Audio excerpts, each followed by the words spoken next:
ça fait... Pourtant, je voulais...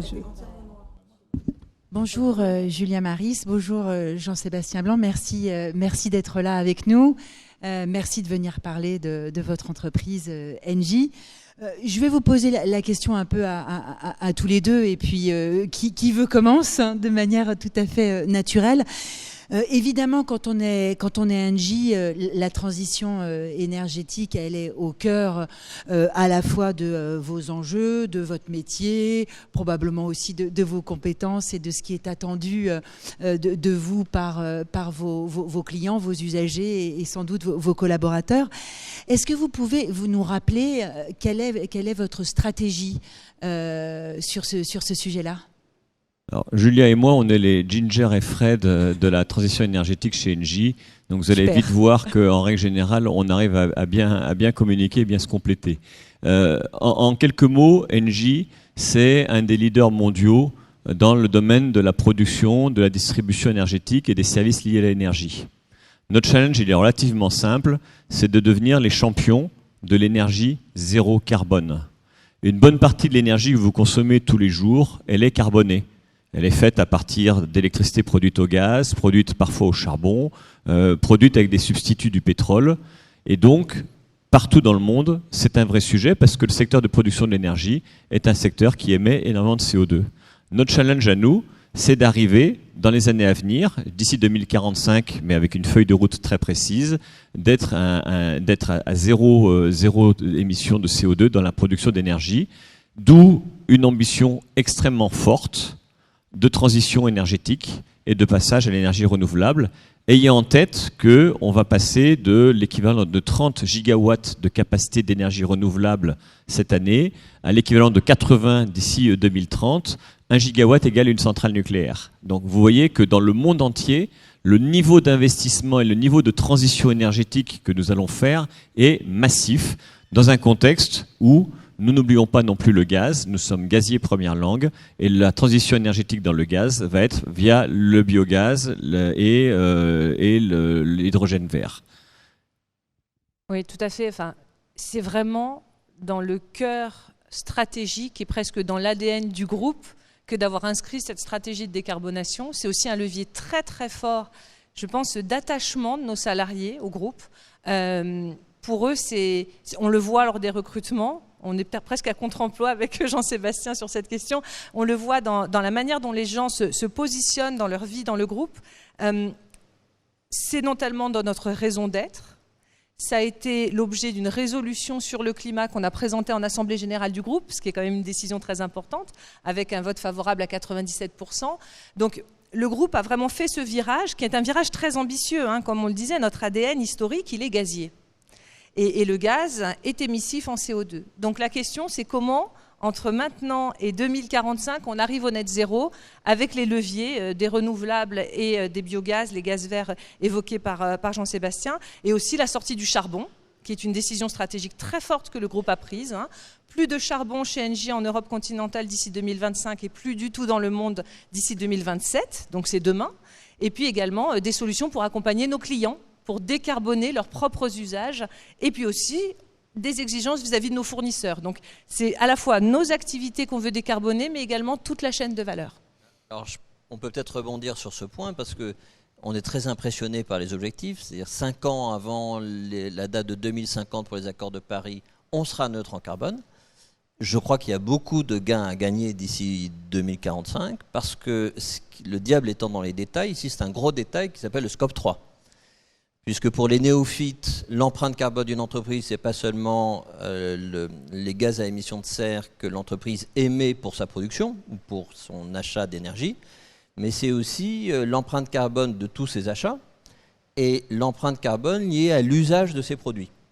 Et comme vous vendez, vous, du gaz, pour une grande partie de votre activité, vous avez une empreinte carbone Scope 3 qui est impressionnante. Par rapport à Scope 2, je crois que ça représente 75% de vos émissions de gaz à effet de serre. Donc, je comprends les intentions, mais comment est-ce que vous arrivez à cette révolution-là? Parce que vous parlez de Scope 3 et pas de Scope 2. Vous ne parlez pas seulement de vos activités propres. Alors, comment est-ce que vous arrivez à la neutralité carbone en Scope 3? Oui, c'est une excellente question. Notre engagement, c'est d'être net zéro carbone sur les 3 scopes. 1, 2 et 3. Certains n'en choisissent qu'un seul, le premier qui est peut-être le plus facile à maîtriser. Et vous avez raison, le scope 3, c'est un scope de défi pour toutes les entreprises, parce que c'est vraiment s'intéresser à nos émissions indirectes. On a 2 gros postes d'émissions dans notre scope 3. Vous l'avez dit, d'abord, l'usage des produits vendus, c'est-à-dire l'usage du gaz que nous vendons. Il est émissif et ça, on doit le comptabiliser dans notre bilan carbone dans le scope 3. Mais également, certaines de nos centrales ne sont pas comptées en scope 1 comme des émissions directes, mais parce que nous ne sommes pas en détention capitalistique à 100%, elles entrent dans le scope 3. Si on est en partenaire avec une autre industrie, un autre acteur économique, c'est du scope 3. Une fois que j'ai dit ça, comment est-ce qu'on fait pour vraiment arriver à être net zéro sur ce scope 3 qui est si compliqué d'ici 2045 ? La première chose à faire, c'est de reconnaître que le gaz est aujourd'hui une composante essentielle, au moment où on parle, de la résilience du système énergétique. Donc ce qui est important dans la notion de transition énergétique, c'est le mot transition. Une transformation de ce type-là ne se fait pas du jour au lendemain. On ne va pas se passer du gaz naturel du jour au lendemain, et on ne se passera pas du gaz dans la durée. L'enjeu, c'est de substituer progressivement au gaz naturel du gaz vert, et progressivement de faire augmenter les productions de biométhane, qui est un point extrêmement important pour nous et, à mon avis, qui est vraiment une technologie d'avenir souvent sous-estimée, et puis l'hydrogène vert, dont on parle beaucoup plus. Alors peut-être un petit point d'attention sur le biométhane. Le biométhane, c'est du gaz qui est produit à partir de la méthanisation de déchets, qui vont être des déchets agricoles, des déchets alimentaires. Donc finalement, on est aussi dans une logique très vertueuse en termes de recyclage et de nature. Donc aujourd'hui, c'est une technologie qui est de l'ordre de 1 à 2% de la production. On peut se dire que c'est très faible, mais on peut se dire aussi que c'est beaucoup parce que 1 à 2%, ça veut dire qu'on n'est plus au stade du prototype. C'est déjà une réalité industrielle. Notre objectif, c'est d'arriver en 2030 à 10% de part de marché sur le sujet. Et suite à la guerre en Ukraine, vous avez dû voir que l'Union européenne a pris des initiatives dans le cadre d'une communication qui s'appelait Repower EU, qui mettait vraiment l'accent sur le biométhane comme aussi une technologie de substitution.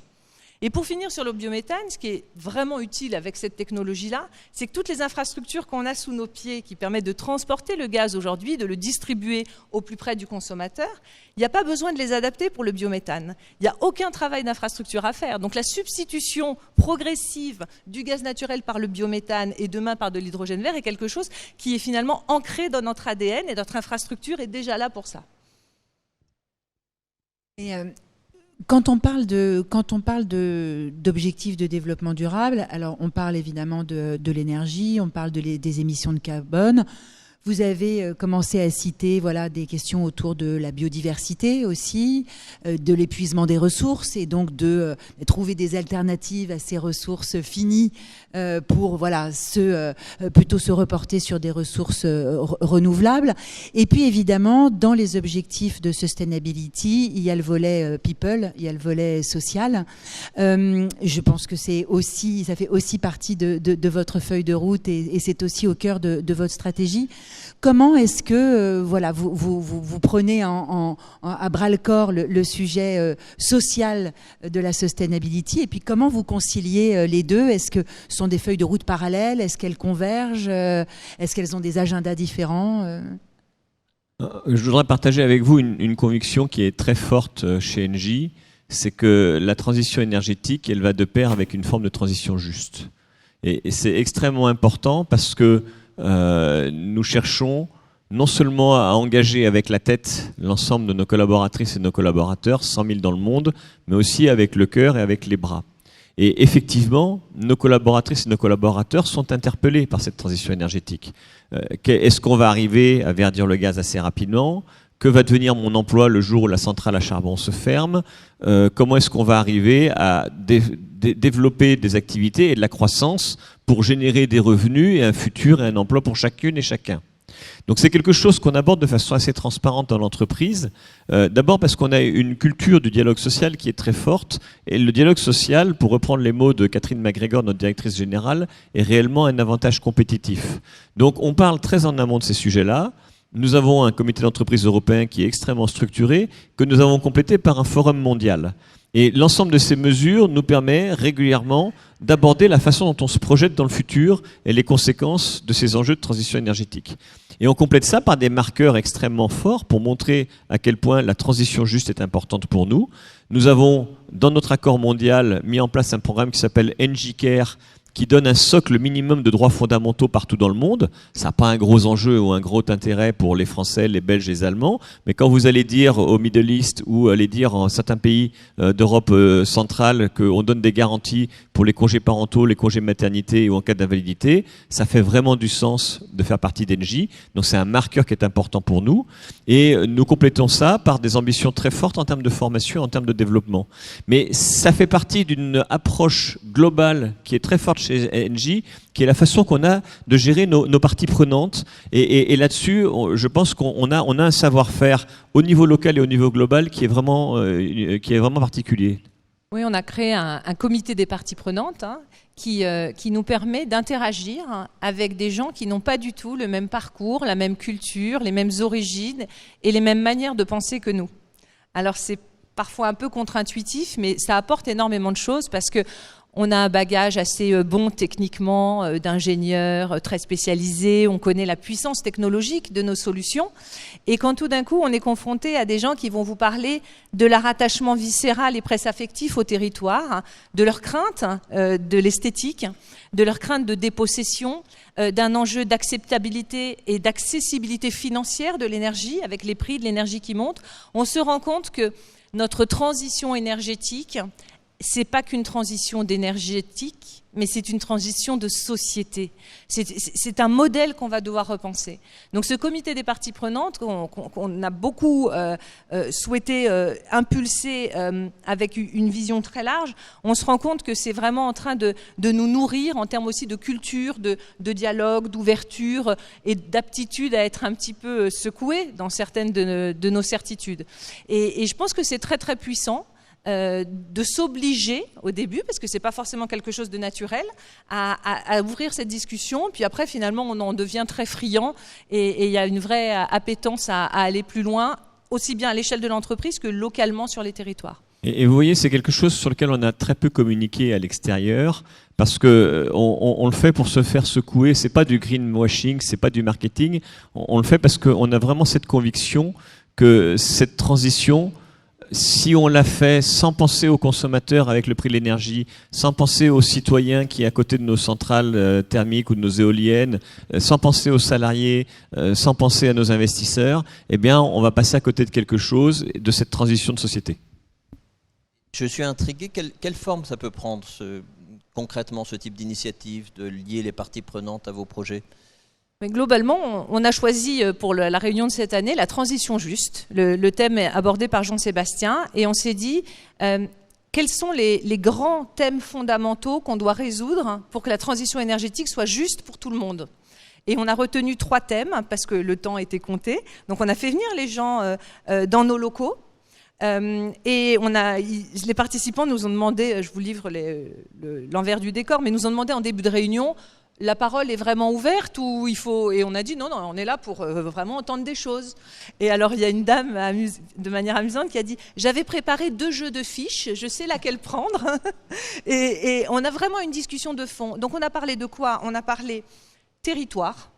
Qu'est-ce qui se passe quand on décide d'implanter une énergie renouvelable sur un territoire ? Pourquoi on a posé des énigmes. Pourquoi des énergies qui sont si vertes et si vertueuses sont-elles si critiquées ? Schématiquement, c'était ça, par exemple, le débat. Et là, on a eu un échange très riche avec des gens qui nous apportaient des choses très différentes, selon qu'ils étaient philosophes, sociologues, au contraire investisseurs, élus locaux, représentants des Nations Unies, syndicalistes. Donc là, on a quelque chose de très différent, y compris les uns avec les autres, d'ailleurs, se confrontant en termes de conviction. Donc le premier point, c'était la logique de territoire. Le deuxième, c'était comment est-ce qu'on conduit cette transition de manière responsable vis-à-vis de nos propres salariés, parce qu'ils sont évidemment impactés en termes de compétences, de défis, de transformation. Et puis le troisième thème qu'on a abordé, c'est comment on adresse nos clients.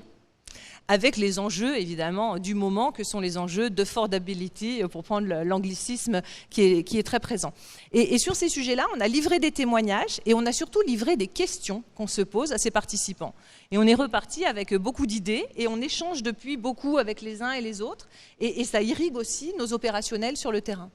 Mais nous sommes convaincus que cette capacité à travailler avec nos parties prenantes, elle doit se faire sur le terrain, d'où le travail qu'on a fait avec Bureau Veritas, de structurer une méthode qui permette de s'assurer de l'acceptabilité.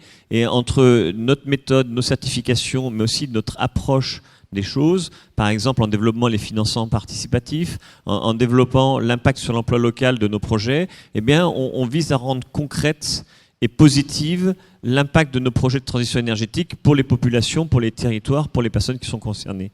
Et ça, je pense que c'est un vrai savoir-faire qu'on a, qui va de la tête de l'entreprise jusqu'au niveau des projets territoriaux.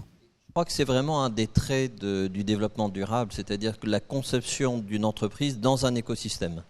Le scope 3, qui consiste à avoir la responsabilité de l'entreprise par rapport à sa filière ou ses clients, ça oblige l'entreprise à avoir une autre perception de sa place dans un écosystème et pas seulement dans un marché. Et finalement, ce que vous déployez à travers cette idée de partie prenante, ça consiste à dire notre vision de l'entreprise, ce n'est pas une vision seulement sur un marché, c'est une vision avec des gens, avec un territoire, avec des parties prenantes qui ont des points de vue différents, et il faut intégrer cette diversité de l'écosystème dans l'entreprise. Donc c'est une bonne leçon. Sandrine ?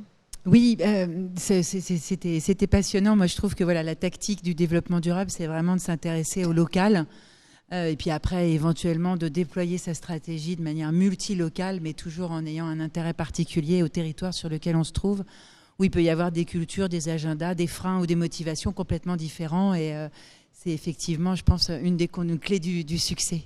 Je crois qu'il nous reste 5 minutes. Peut-être qu'on peut aborder avec vous deux les enjeux de compétences. Vous avez une transformation extrêmement ambitieuse, avec voilà, des objectifs très rapides, avec une ambition inclusive, aussi bien quand on pense à l'interne de l'entreprise et puis à toutes ces parties prenantes. Évidemment, tout ça, peut-être que vous avez besoin de nouvelles compétences, de compétences clés. Vous avez besoin peut-être d'une culture particulière, bien que ça soit dans les valeurs historiques de Engie sur lesquelles vous vous appuyez. Qu'est-ce que vous pourriez nous dire comme ça sur ces compétences importantes à déployer ? On va commencer par le premier sujet qui est la culture, parce que c'est ce qui reste quand on a tout oublié. Ça n'est pas parce que c'est dans notre ADN que c'est intuitif et que les collaboratrices et les collaborateurs, même s'ils adhèrent intellectuellement à la raison d'être, en comprennent, en vivent les conséquences et en comprennent les modalités. Donc on a d'abord un très très très gros travail de communication, pédagogie, formation sur ce que c'est que cette transition énergétique et ce que ça représente finalement comme vision globale et comme chemin qu'on va devoir faire. Donc on a créé une académie, la Sustainability Academy, désolé c'est en anglais, mais où on utilise beaucoup, on a eu plus de 4000 salariés qui ont participé ces derniers mois, on utilise beaucoup ce vecteur-là sous forme de table ronde, sous forme d'intervention pour présenter par exemple le dernier rapport du GIEC, c'est rendre intelligents les collaboratrices, les collaborateurs, rendre intelligents et concernés les partenaires sociaux. Et après ça, d'un point de vue opérationnel, on a effectivement des compétences qui sont aujourd'hui sur des métiers thermiques, qui vont être en voie d'extinction, mais ces compétences-là sont transférables et sont utiles dans les autres métiers dans lesquels on va être. Donc on est sur un travail actuellement, dans les géographies où c'est faisable, de transfert de compétences et de fabrication de nos propres compétences. Vous avez sans doute entendu ces dernières heures à quel point l'hydrogène était devenu un élément constitutif de la transition énergétique pour beaucoup de secteurs d'activité. Nous devons produire nos propres compétences dans le domaine de l'hydrogène parce qu'elles n'existent pas sur le marché. Donc des chefs de projet, des investisseurs, des gens en charge de piloter les projets d'investissement interne, les compétences techniques, etc. Eh bien, on doit les fabriquer. Et honnêtement, ça n'est pas très très très compliqué à partir du moment où on a des gens qui ont un bagage technique aussi exceptionnel que les équipes d'Engie. Et je pense que c'est la combinaison des deux qui est notre vrai enjeu de réussir cette transition-là. Sur ce sujet des compétences, je peux peut-être vous donner, moi, mon ressenti, puisque je ne suis pas du tout une spécialiste RH, du tout, et je suis assez nouvelle chez Engie. Et ce qui me frappe, et ce que je dis souvent, c'est que les compétences développement durable sont souvent considérées comme des soft skills, et c'est en train de changer. on va aller de plus en plus vers des compétences dures, extrêmement complexes, techniciennes. On a un jeu de normes qui est en train de se produire, à l'image des normes comptables. Donc faire de la comptabilité carbone, faire des vraies prévisions de scénarios stratégiques sur le prix du carbone, mais aussi sur la consommation d'eau, sur la biodiversité. La COP15 sur la biodiversité s'ouvre aujourd'hui. C'est des sujets, on ne peut pas les séparer, on ne peut pas avoir une belle stratégie carbone qui met à plat la dimension nature. Tout ça, c'est vraiment quelque chose de multidimensionnel et complexe, et c'est des compétences de plus en plus pointues qu'on va chercher. Donc nos environnementalistes et responsables développement durable sont en train d'aller vers les hard skills, et nos ingénieurs, qui eux sont très hard skills, sont en train d'aller sur les soft skills, parce que pour permettre la réalisation d'un projet, on va les emmener vers le dialogue, la consultation, l'engagement des parties prenantes, des choses que jusqu'ici ils ne faisaient pas forcément, parce qu'on partait du principe que la technicité allait emporter la décision, et on voit bien que c'est multidimensionnel. Donc je pense qu'il y a un moment qui est en train de s'ouvrir dans l'entreprise qui est passionnant, où les cultures de compétences professionnelles sont en train de se nourrir les unes les autres, et je trouve que c'est très très riche, et en tout cas ça marche vraiment bien dans l'entreprise. Moi, c'est une vraie découverte pour moi, et je trouve que c'est très enthousiasmant. Oui. Là, vous soulevez effectivement un enjeu qui est la conciliation des hard skills au niveau du développement durable, les initiatives de projet, les nouvelles responsabilités des entités qui consistent à dire on a des bilans carbone, on doit maintenir les bilans carbone, etc. La volonté de développer des projets d'innovation. Et on se dit, votre discours est super clair, mais ça va être comme bien compliqué à délivrer. Et on est parti dans la matinée avec un schéma qu'a présenté Bénédicte en disant le développement durable, c'est au cœur de économique, social et environnemental, et c'est la conciliation des trois. Et on a commencé la matinée en disant mais en fait c'est un challenge de concilier les trois. Et ici, quand on vous entend, on se dit mais ces objectifs aussi ambitieux, tout en tenant compte de la biodiversité, tout en tenant compte de la dimension sociale, comment vous percevez ce défi ? Alors d'abord ça frotte, et c'est normal. Mais en fait, on a cette raison d'être qui est quelque chose qui est très bien positionné, qui est notre pôle Nord. Et derrière, c'est la façon dont on pilote opérationnellement. Et je vais vous donner juste 2 ou 3 éléments très concrets, parce qu'à la fin, ça touche à des êtres humains qui ont des réflexes tout à fait normaux. Hein. On n'est pas des extraterrestres chez Engie. Et la façon de faire, c'est qu'on pilote la trajectoire carbone comme on pilote nos budgets. C'est-à-dire qu'on a des budgets carbone, les entités ont des budgets carbone, ça descend à des niveaux relativement bas. Et donc, sur les logiques d'investissement, sur les logiques de développement, de prise de commande, le carbone et les euros sont pris en considération de la même façon. Donc, ça n'est pas le profit ou la neutralité carbone, c'est le profit et la neutralité carbone. Et la chance qu'on a, c'est que nous, on peut générer et de la croissance et du profit en contribuant à la neutralité carbone de nos clients. Par contre, c'est vrai qu'il y a des moments où il y a des contradictions. Ça veut dire qu'il y a des projets d'investissement aujourd'hui que nous refusons parce que investir aujourd'hui dans une centrale thermique à gaz nous amène en dehors, dans les années qu'on a mentionnées, 2040, nous amène en dehors de l'épure. Voilà. Donc c'est être très cohérent avec notre objectif, mais après ça, quand vous avez une raison d'être, c'est comment vous la mettez en exécution dans votre exigence opérationnelle. Et derrière, c'est la boîte à outils RH classique. Les bonus sont alignés là-dessus, donc il y a une partie du bonus sur la partie CO2, une partie du bonus sur la transition énergétique, comme sur la diversité et la sécurité, et sur les incentives de long terme, comme les actions de performance, c'est pareil, les gens savent que dans 3 ans, si on n'a pas atteint tel et tel et tel objectif, eh bien, ça ne délivrera pas. Ce qui fait que, au-delà de l'adhésion, eh ben, on touche aussi la conviction qui est proche du cœur, à savoir le portefeuille. Oui, moi, je pense que ce qu'il vient de dire répond à la question du challenge. L'enjeu, c'est vraiment difficile si vous prenez en compte les sujets de sustainability à la fin. Si on considère encore que les sujets de ESG, c'est ce qu'on rajoute une fois qu'on a tout fait, on n'y arrive pas. Il faut opérationnaliser dans chacune des décisions du quotidien de l'entreprise les enjeux de développement durable. Et si dès le début, même un business développeur, quand il a une idée, quand il se dit j'ai envie de lancer un projet, il a à sa disposition chez nous une checklist RSE qui adresse toutes les questions qu'il doit se poser en matière sociale, en matière environnementale, en matière de CO2. Et s'il commence à avoir des feux rouges trop nombreux, il sait que son projet ne va pas aller bien loin. Et ça, c'est très important parce que ça vous évite de gaspiller de l'argent, de la ressource sur des projets qui n'aboutiront pas, comme on l'a dit, parce qu'ils sont en train de percuter l'essence même de notre raison d'être. Et sur d'autres sujets, on voit qu'il y a une perspective économique intéressante en termes de profitabilité, quelque chose qui est compatible avec des scénarios de nature et des scénarios humains, de responsabilité humaine auxquels on croit, et là on va les pousser et on va accompagner les équipes de manière très concrète et opérationnelle. Donc la manière de résoudre le fameux trilemme dont on parle tant, c'est d'embarquer ces sujets dès le début des projets et tout au long de la vie opérationnelle. Merci beaucoup, c'est très ambitieux et très enthousiasmant. Très instructif, absolument. Merci Julia Maris, Merci à vous. Sébastien Blanc. Merci beaucoup à tous pour ces échanges, une nouvelle fois extrêmement intéressants. C'est au tour du groupe Stellantis de se prêter à l'exercice des questions-réponses. Merci d'accueillir Anne Féninger, directrice Data et Software Academy, et Christophe Roturier, directeur des opérations mondiales software, interviewé par Flore Ségalen et Guillaume Pernoud.